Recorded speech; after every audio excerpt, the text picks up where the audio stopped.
Hi, everyone. This is Mary Kurek with Frontrunners Innovate, and I have with me a very special guest, Richard Swett, and we call him Dick Swett, and he is former U.S. Ambassador to Denmark, also former U.S. Congressman, and a member of the Board of Advisors and at the Strategic Government and Political Advisory Group with Inspired Consumer, and CEO of Climate Prosperity Enterprises Solutions. And I think that's where most of our conversation has lived in the last couple of times that we've been able to connect. That is a software modeling tech firm. And it kind of makes sense because our guest today is an architect by trade, but wears a whole lot of hats, more than I have just shared right here. And we really want to get into his background and get us up to speed on some of the impact work that he's been doing, which is fascinating. You're going to love this. So Dick, welcome. Welcome to the Thank you. It's great to be on your show. I'm looking forward to the conversation. Thank you very much. Terrific, terrific. Well, I always ask first, a little bit about the background. So what brought you into this interesting work that you're doing now? Give us a little bit of background from when you were younger and you moved into politics, and then from there to here. Well, as you said, I started out as an architect, but my interest was in environmental architecture, and that led me to understanding that the environmental and energy sector was really controlled by people that weren't interested in the environment and protecting the environment. And that led me into politics, because the people who want to change the way things are being done are the politicians, or that's what I believed back then. I certainly still hold that belief for myself. But I got involved in politics, much to everyone's surprise. I got elected to the US Congress at the early age of 33. And I went to work on trying to change the orientation of our country's energy policy from that of gas and oil to that of renewables and clean energy development. And we're still in the midst of that transition. It's going to take, oh gosh, another 40 or 50 years before we complete that. It's that difficult to make, partly because the technology is new and needs to be tested and proven, but it also is because the old interests don't want to change. And even though it would be in their best interest to be leading that charge, because they understand how energy is produced and distributed and all of those things, they are not willing to make that change because they feel that their very comfortable incomes that they are able to generate right now would be lost. So those are the challenges that we're up against. And through that process, I ended up as ambassador to Denmark because I lost an election that was in 1996. I was running for the US Senate, and I was predicted to be the winner, ended up waking up the loser.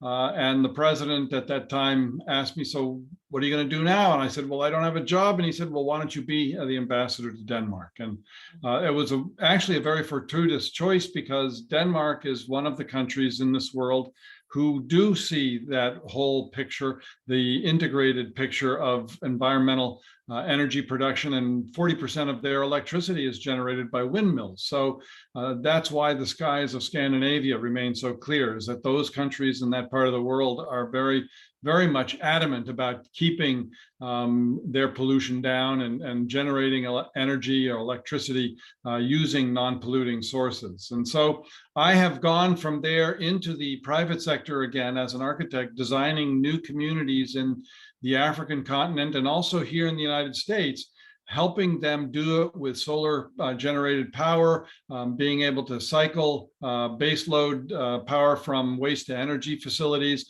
providing jobs to people at the bottom of the economic pyramid so that development bubbles up from the bottom up, and that creates economic opportunity for the people in those communities. And we do this by incorporating what we refer to as strategic partners who have technologies like vertical farming, data processing centers that are far more energy friendly and efficient than what is currently thought of as a computer room in the typical old sense. We also have waste to energy partners that are developing these facilities that are generating natural gas from organic digesters, and from plastic processing, we can derive a synthetic diesel fuel. So these are the kinds of companies that I integrate into these communities that enable the people in the communities to benefit from jobs, but also ownership in the companies. And by this ownership, they have the ability to leverage their capabilities and grow their businesses and create bigger and better opportunities in that community. And so that's where I am focusing my energy right now. And a lot of that is in Africa, but we also have projects in the United States as well. Perfect. What a great lead in. I wanted to ask you about projects that you have going on right now. What might you be able to share with us? Well, for example, I just came back after the summer from 5 weeks of traveling around in 7 different countries, meeting with everybody from presidents down to people on the street corner. And I'm sensing a sea change from the politicians and from the people on the street who understand that after all these years of all this money, you can read the statistics, but something like $3 trillion have been invested in Africa over the last 40 years, and there's not a whole lot to say for it.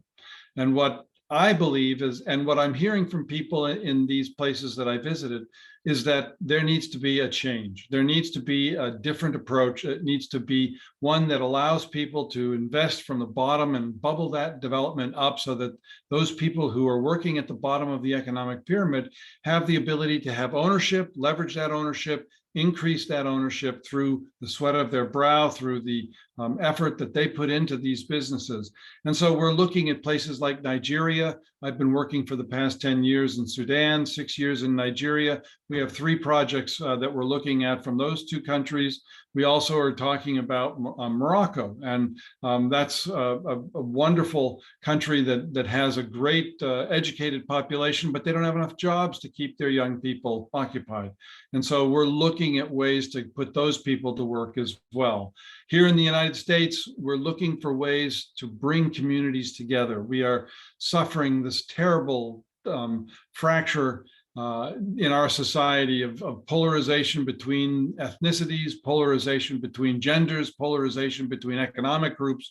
We need to build communities that bring those different difference groups back together. And by doing that, I think we can provide an example of how this country can heal and move into the future, creating a middle class once again that is strong and that is cohesive and that is working for the common good of the country. So these are the kinds of projects that we are identifying and the kinds of people that are attracted to these projects as investors. That's fantastic. I love it. You were talking to me before about a particular project with a data center and an agriculture piece attached to it. Can you say a little bit more specifically? Sure. We're finding that the key to these solutions really resides in having an economic engine at the center.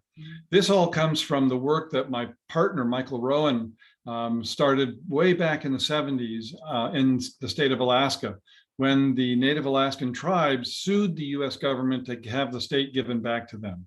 And of course, they weren't going to get the state back, but what they did get was a fraction of the revenues coming out of the northern slope from the oil fields. And rather than just giving them cash, Michael was one of many authors that created the Native Alaskan Lands Reclamation Act, which established for the 212 tribes in Alaska 212 corporations where they could partner with the Exxons, the Mobils, the Bechtels, all the big multinational companies to develop the oil fields and the oil industry in Alaska. And what it did was it enabled them to become players in the whole process of developing this industry. And they benefited by it to the tune of, over the last 40 years, creating over $155 billion worth of corporate growth. Now, if this kind of investment could be made in Alaska and grown at that rate, we could accomplish something similar in places like Africa and South America. And so that is the dream. And it has been these 40 years that Michael has worked, and some of these last 2 decades with me, to create that opportunity for people in in Africa. And so we're going forward with these projects. We can do it in the lower 48 too, and that's why we're talking to some communities here as well. Perfect, perfect. Well, given so many of the natural crises that have happened in the United States here of late, I'm sure there's plenty of opportunity to have those conversations. Oh, there has always been opportunity. The problem has not been opportunity. The problem has been willingness to cooperate. And we even in this divided and fractured society in which we live, there are stronger and stronger elements who want to cooperate and who want to work together to create these opportunities or to develop these opportunities. And you can go to a book written by Clayton Christensen called The Prosperity Paradox that talks about how these communities of non-consumers, as he refers to them, these are the people in poverty, they will only leave that station of life if they have ownership and the ability to become consumers. And that's the transformation that he's talking about. And he uses Henry Ford as one of his examples. The first people to buy the cars off his assembly line were his workers. And they had, never dreamed that they would have the opportunity to purchase such an expensive and exquisite operation. But he made it affordable to them. They built it for him, and then they became the first customers. So they were creating a new market for themselves, which enabled them to move into the middle class and become consumers. That makes me think of the different challenges you must face in terms of mindsets and shifting thoughts, with the people that you need to talk to. So what are the challenges that you feel like, what are the major challenges that you feel like that you face right now as you're talking to people about maybe moving this type of solution in place? Sure. Well, you used an important word in what you were just saying, and that's mindset. We have to change mindsets. We have to change minds. The challenge is not the technology, it exists. The challenge is not the workers and the skills that they have, they exist and they can be trained. The challenge is getting people to understand that this is not a siloed approach where you do one thing and then you do the next thing and then the next thing. You have to do it all together, because by integrating the whole platform with all of the strategic partners that offer the agriculture solution and the data processing center solution and the housing solution, all of these different enterprises become part of the broad solution. And that broad solution, in order to keep the people motivated and to keep the engines going, is based on their owning a piece of the action. So at the center of this is a community enterprise that owns a share in each of the businesses, that each individual in that community has that share. They can't sell it to their friend. They can't buy it from their neighbor. They can only pass it on to their children. So you're giving them a generational perspective, and they are going to get up in the morning and they're going to work hard because they know their dividends will increase and their salaries will get better and stronger if they help that company to succeed. And so that sustainable economic engine is what is at the core of making these communities successful. Having a piece of the pie really makes a difference, doesn't it? Wherever you go in the world, I have seen people respond the same way. Look, if I've got a little bit to do with it, and if I work hard, it gets better for me, I'm going to do that. That's the way. It's not we're not talking rocket science here. We're talking, basic motivation for human being. That's right. Okay, true. If I were to ask you then of an ideal scenario, a scenario that would light you up, because I can see you smiling already, of what type of project that, and you can even indicate where, if there's a particular where that you would like it to be, what type of project that would be ideal for you to go, yep, this is where we need to be, and this is perfect. There's so much impact just waiting to happen here. Well, we have one in the United States, and I need one on the continent of Africa. And I guess if I really wanted to give the broadest example, I would want one in South America too. Okay. But the one in Africa that we're right now focusing on is either of those three countries that I talked about. Because in Africa, as you well know, the foundation upon which many good investments are made has more to do with the relationship than with actual location or technological, specificity.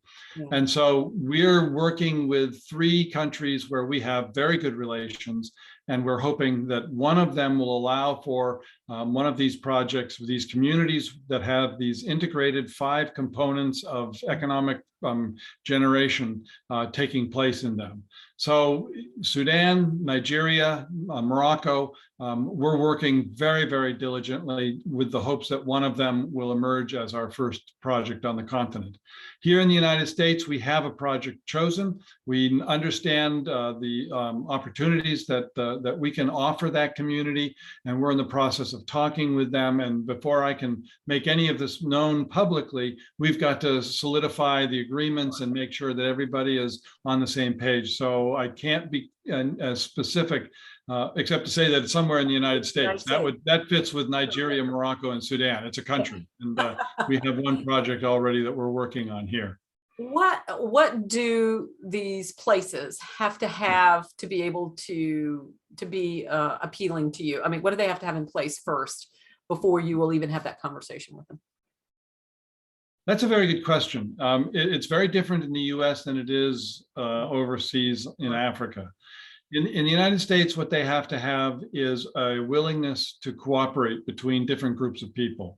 They have to have a need, an economic need. They have to be operating below standard economic accepted levels in the United States, meaning that much of the population is below or below the middle class line and closer to the poverty line, and that's something that we want to be addressing.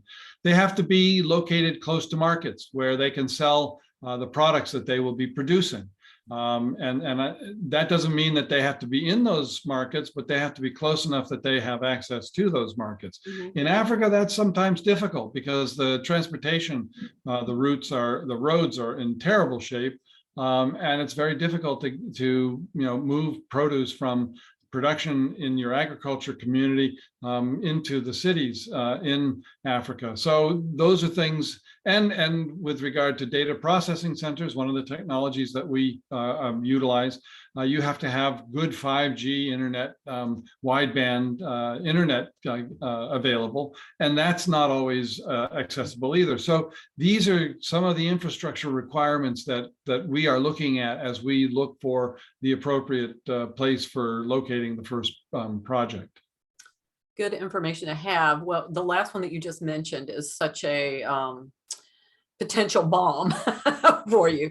The internet connectivity in Africa, of course. How do you? If you go back 20 years, I just have to tell you, you go back 20 years and you will see a fellow named Mo Ibrahim wanted to develop cell phone technology for Africa. And everybody said, no, you're never going to do it. No one can afford it. They won't know how to use it. They had every excuse for not doing it that you could think of. And he said, okay, well, I'll put my own money into it. And he figured out how to make cell phones. He could rent the cell phone. He could sell 10 minutes instead of 10 hours, instead of 10 months or whatever. He could break it down to units that Africans could afford and that they could work with. And what did they do? They used the cell phone for 2 things mainly. One, call up the local market to see what the market prices were for their corn or for their cassava, melons, or whatever it is, sorghum, and they would go to the best market with the best price. The second was to call up their family members to make sure everybody was okay, that nobody had gotten hurt, that all was well within the family. And that made him into a billionaire. So our feeling is if we can see that happen with cell phones, little bit more difficult, a little bit of a bigger issue with data processing centers, but we've got a partner that we believe is going to be able to achieve that kind of success. And we want to provide that company with the platform where we're providing sustainable energy, clean energy through solar power production and waste to energy production. That's going to make his data processing centers run, and they're going to help those countries determine what's the best analysis for their economy so that they can get those economies jump started. So really the first best answer to all of this is just a willingness to be able to work with you, to be able to work with those partners. Yeah. And right. So almost any problem that you could perceive, you could probably overcome giving their willingness to work with you on it. Am I saying There's that? Another great book that I can recommend just on that topic. Okay. And that book was written by a Swedish physician named Hans Rosling. And the name of the book is called Factfulness. And the gist of the book is exactly as you just stated, that humanity can overcome any problem. I don't care if it's global war or global warming.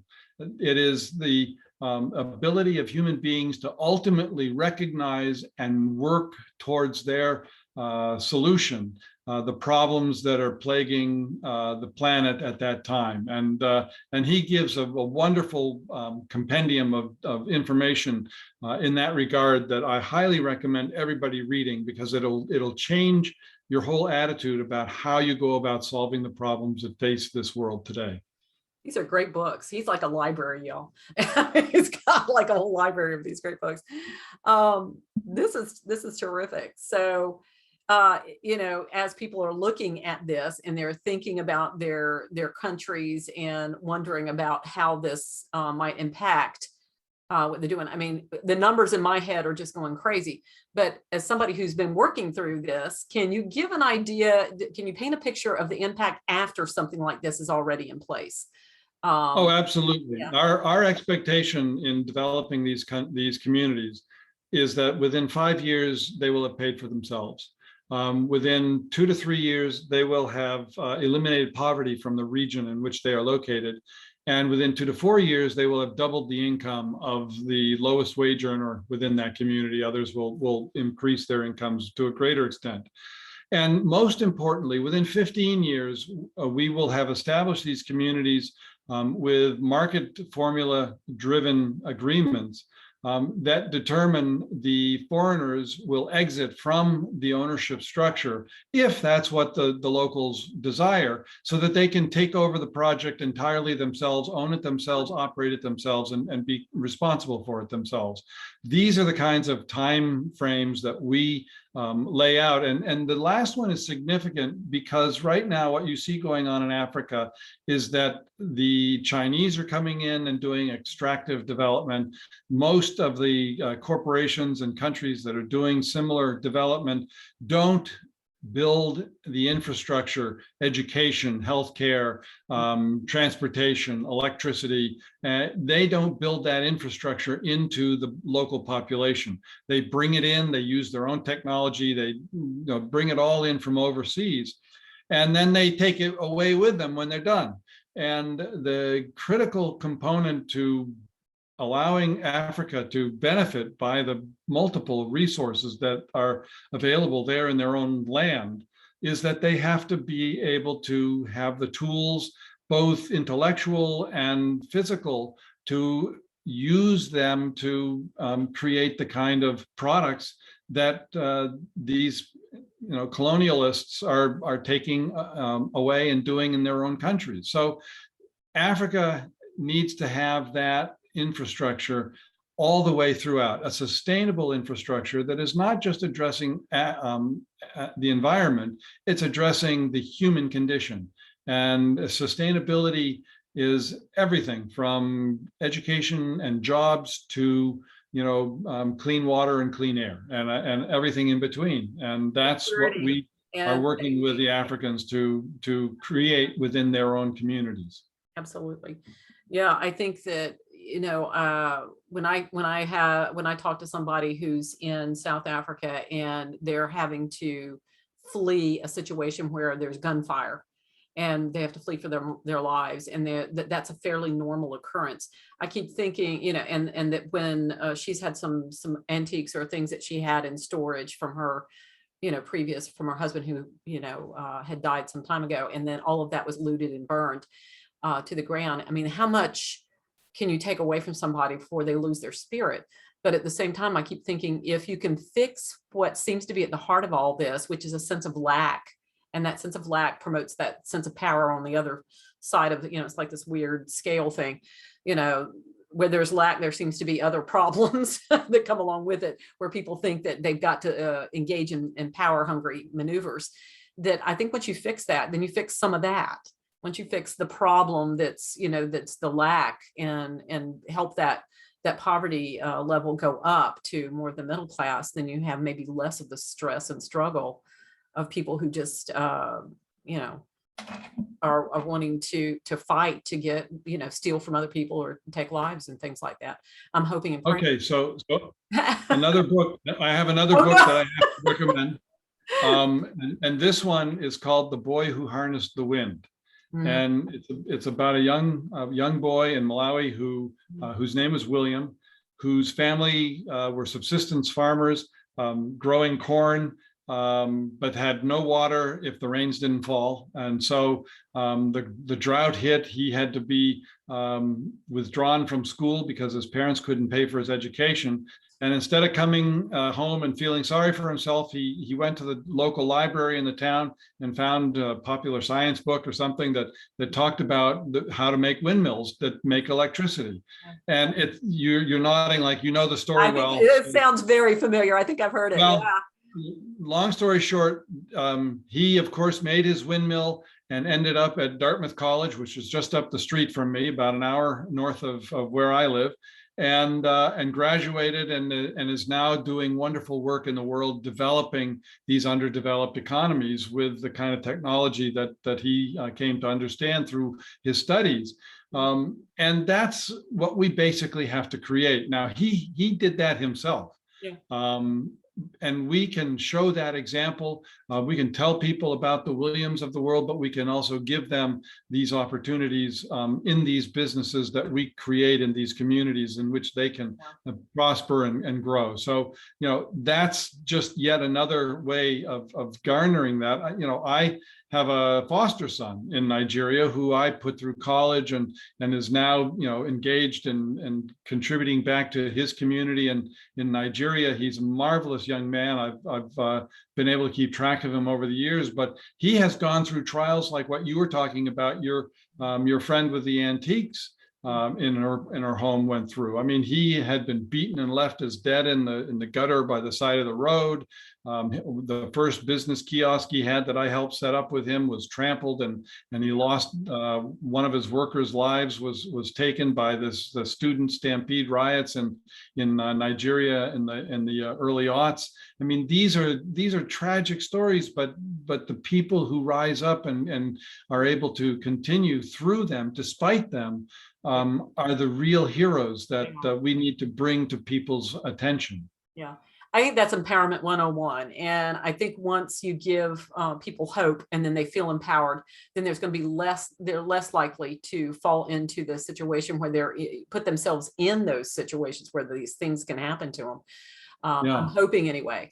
But this is fantastic. This is such a light, clicking on for a lot of people, I think, who might be watching this. And especially for governments and community decision makers that maybe didn't realize there's a solution out there that's something different than they ever even thought of.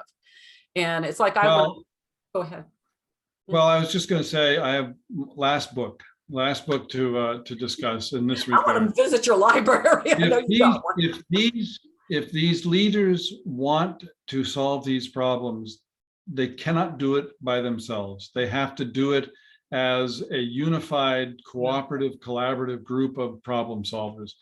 And the book I'm referring to is Leadership by Design, Creating an Architecture of Trust. That's a book that I wrote, and it essentially talks about the collaborative design process. And whereas there may be one person, an architect or a conductor in front of an orchestra, or a business leader in front of a business chamber, that individual has got to learn how to draw on the strengths of all the contributors. They need an ownership part in making a contribution to the solution. They need to know the skills on how to do that. And the leader needs to be able to help them and to draw from them those components that will be part of the solution so that everybody can move forward as a community. And those are the things that we're lacking in today's world. We don't have leaders in African countries. We don't have leaders in the United States who understand how to do this kind of leadership approach. And that is going to be what saves this world. And that's why we're working on projects that utilize that approach to leadership as well. Wow, this is leadership and economic development all in one. It's great. And I've told you before, a lot of the times in doing the business development work that I do, when I talk to these other countries, their big answer in their head is, I need a huge manufacturing plant from some US based, like a Coca-Cola or something like that, landed here, and that'll fix all of our problems. There are other ways to deal with this. And honestly, Nope. It's almost like you want this miracle to situate and they'll take care of all your problems. You have to be part of the solution, like, you just, and be engaged in it, and then be invested, literally invested in it. And you can do this in a different way. You don't have to be looking for the miracle that's going to drop in your lap type thing, and know that there are other little easier steps.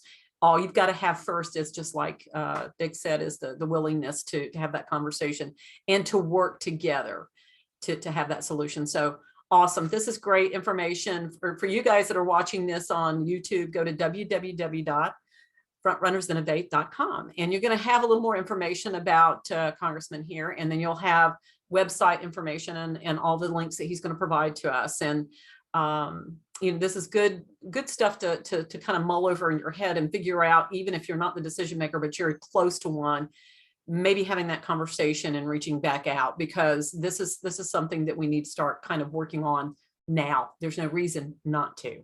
There's too much going on in the world right now not to start considering solutions like this. So thank you, sir. Appreciate it very much. We'll have a link to your book also that you've provided, that was your book that you wrote, and we appreciate you sharing the other resources as well. So thank you, everybody, and we'll be keeping in touch so that we know what else is going on with you. Okay, bye-bye. Thank you. All right, goodbye. Stay on with me, and I'm going to say goodbye to everybody else. Bye.